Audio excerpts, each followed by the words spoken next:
Today we're going to show you how to rotate your wheels and tyres on your particular vehicle. The reason that you would do this is to ensure that you have an equal tread depth on both your front and rear axles. Another positive of rotating your vehicle's wheels and tyres is that it helps maintain the age of the tyres on the vehicle as a whole and also helps prolong the tyre tread wear and tread life. First, loosen the wheel nuts before jacking up the vehicle.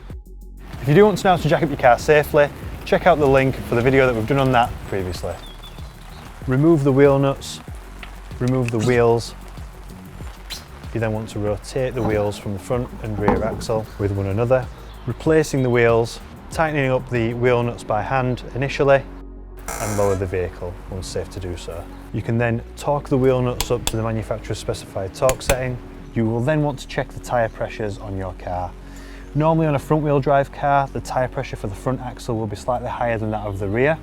So now that we've rotated the tyres, you may want to add pressure to the front and release pressure from the rear tyres to bring it into specification for the manufacturer.